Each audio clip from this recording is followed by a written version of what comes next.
Velodroomstraat, où habitait la famille Rutzky Lipszyc, avec les photos des personnes. Parce qu'on voit pas le panneau là derrière toi. Chaya Rivka Lipszyc, son mari Elias Rutzky, le fils qu'ils ont eu ensemble, Siegfried Rutzky, et puis il y avait ici également la sœur de Chaya qui s'appelait Leja Rivka Lipszyc, et son fils Zelik 15 ans. Leja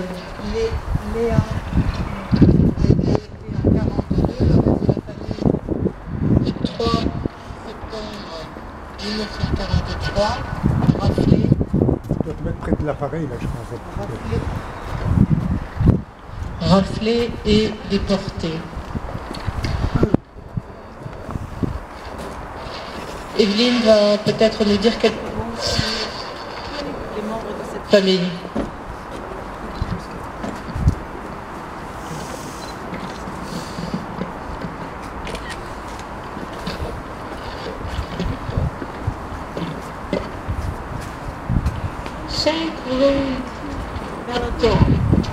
That is how it was told to me in French.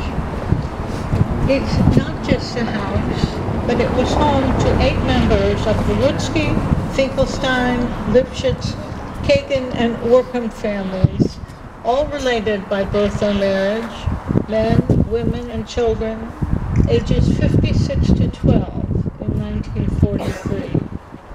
They were reported, I believe, September 3rd, 1943. Since 1929, Elias Rutzky presided as pater familias. His second wife, my grandmother, Chaya Rivka, was the family hostess extraordinaire.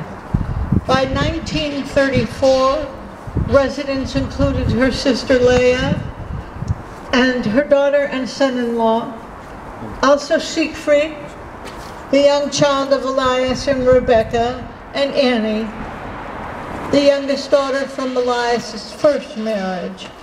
We just came from Annie's house. Annie Rutzky was a child prodigy on the piano. As a young adult, she performed throughout Europe. The conservatory here in Antwerp awarded her the Prix de Rome. After the war, her sister Bertha set up the Annie Rutzky Award for young performers.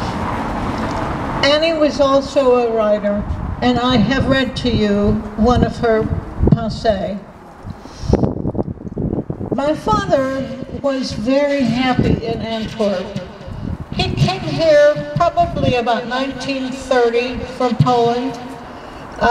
He had finished his gymnasium, his secondary school. Elias treated him as a son. And my father had been fatherless since the age of 4. And they were very, very close and loved each other very much. Elias arranged French lessons for my father so that he could attend the University of Liège studying law. Coming from Poland, my father immersed himself in the richness of culture in Antwerp. From the museum to the zoo, my father was wowed by Western culture. And my father loved being part of a big family. He adored young Siegfried. The blended family provided a haven of love and celebration for many. My father remembered bringing Jewish friends from the university to his house for Shabbat dinners and Jewish holidays. The quick German victory in 1940 clamped down on this joy. Little by little, the Nazi noose tightened. Jews were registered and re-registered. I am amazed at the number of lists created between 1940 and 1943. What an incredible amount what an incredible amount of paperwork to destroy the Jewish community. Yellow stars were required.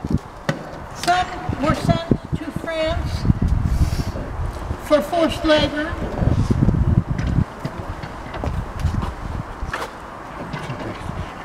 A few lucky ones escaped or were hidden. Elias, Rebecca, Annie, Siegfried, and my father escaped to Bordeaux.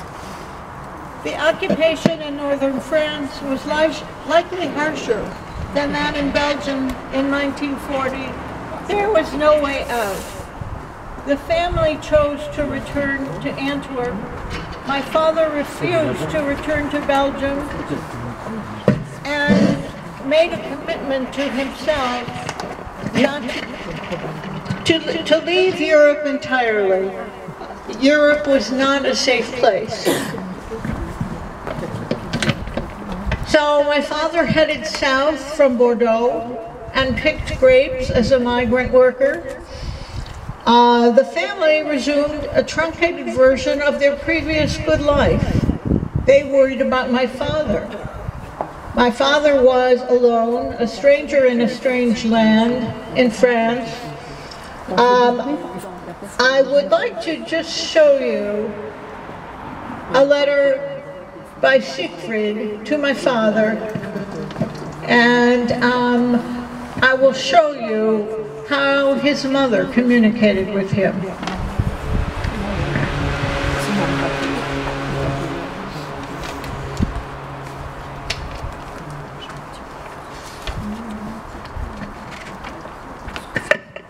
When I saw the Petit Prince stationery for the first time with Siegfried's writing, it was about 5 or 6 years ago. This had been hiding in my brother's basement, and we were there for Passover. Look at how ordinary a child's life can be. These letters were written in 1941, and 2 years later, he was murdered. It is really, really incomprehensible to me. The communication from my mother, my grandmother, probably back here. One more. I'm sorry, I've got so much. One more. There were special forms provided by the International Red Cross that could go from one occupied country to another. The messages were very brief, and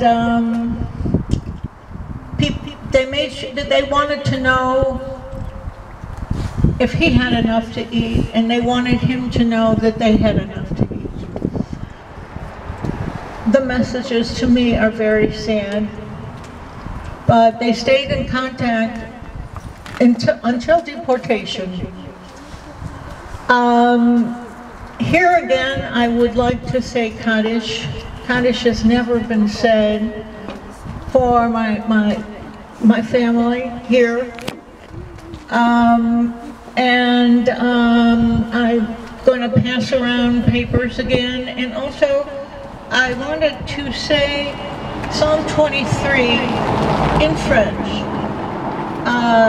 In English, it's "The Lord is my shepherd." It is often said at Jewish burials, and hopefully we have copies.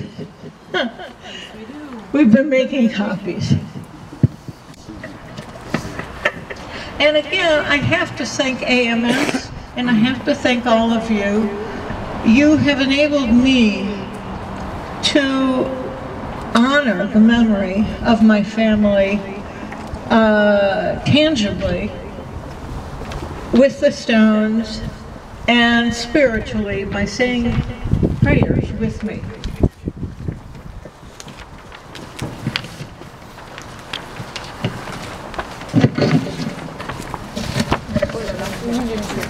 I don't have the time. It's circulating, right? Okay.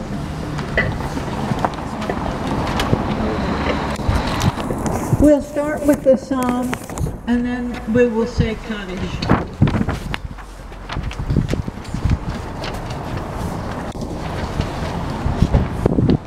Do most people have copies?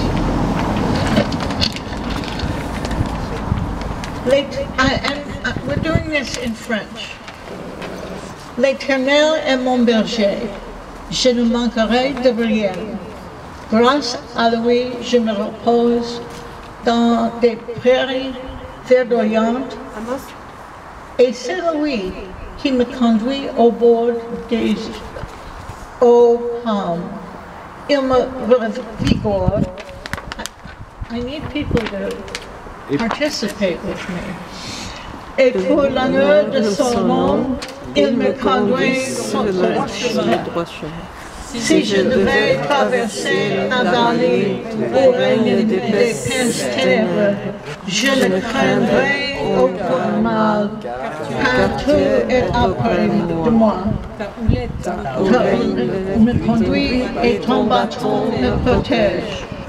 Pour moi, tu dresses une table aux yeux de mes ennemis, tu ma tête. Tu fais déborder ma coupe, oui, toute ma vie. Ta bonté et ton amour me poursuivront et je pourrai retourner au sanctuaire de l'Éternel tant que je vivrai. Amen. Amen. Amen. And you will join me in Kaddisj. Vous avez votre document Kaddisj. Je le redire une fois. And those of you who went to Hebrew school, of course you have Normaal.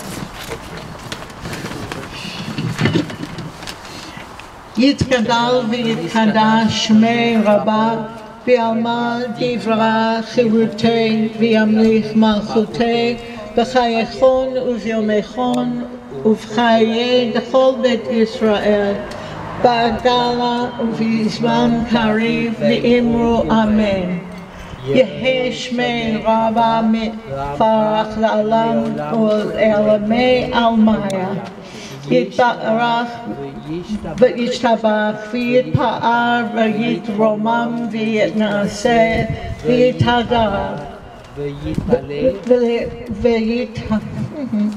v'yitalel shmei kudsha brichu Leja min kol berchata v'shirata tushbechata v'nechemata damiram be'alma v'yimru amen.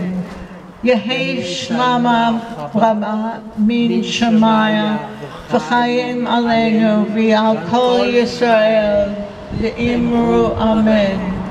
Oseh shalom b'mamav hu yaseh shalom aleinu v'al kol Yisrael v'imru amen. Thank you so much, all of you, everyone here. Merci Evelyn d'être venue jusqu'à Anvers avec nous pour cette cérémonie et je laisse maintenant le micro à Yasha Deleu qui va nous interpréter avec André Sarah. Je vais ici. Avec les panneaux peut-être Ouais, je vais prendre un peu des panneaux pour faire un insert.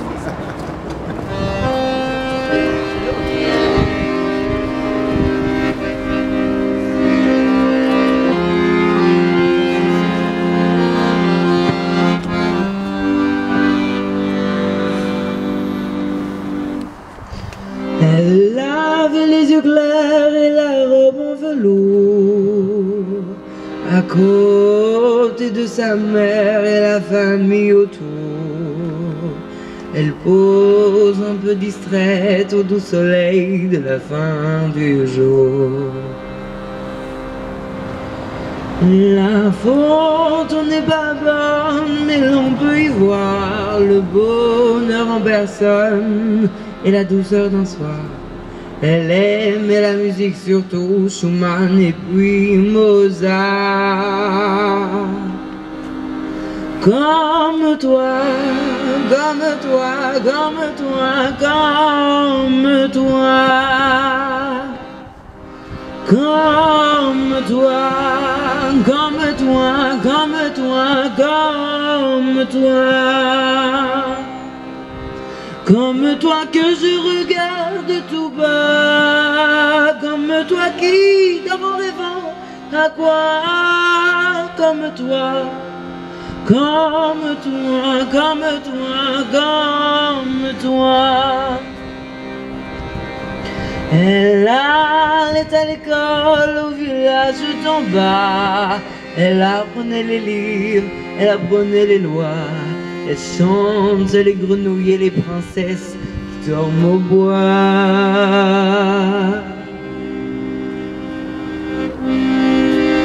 Elle aimait sa poupée, elle aimait ses amis, surtout Tiana et surtout Jérémie. Et ils se marieraient un jour, peut-être à Varsovie. Comme toi, comme toi, comme toi, comme toi. Comme toi, comme toi, comme toi, comme toi. Comme toi que je regarde tout bas. Comme toi qui, dans vos rêvant à quoi? Comme toi, comme toi, comme toi, comme toi. Elle avait des éclairs et elle avait ton âge. C'était une petite fille sans histoire et très sage. Elle rêvait douce rêve avec comme toi. Comme toi, comme toi, comme toi, comme toi. Comme toi, comme toi, comme toi, comme toi. Comme toi que je regarde tout bas. Comme toi qui, dans vos rêvant à quoi? Comme toi, comme toi, comme toi, comme toi.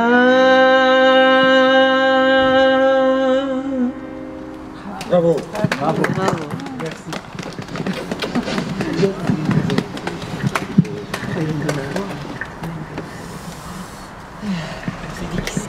Vous dansait, vous savez non? Et la rue de Voice, Leja. Ah oui, c'est ça. C'est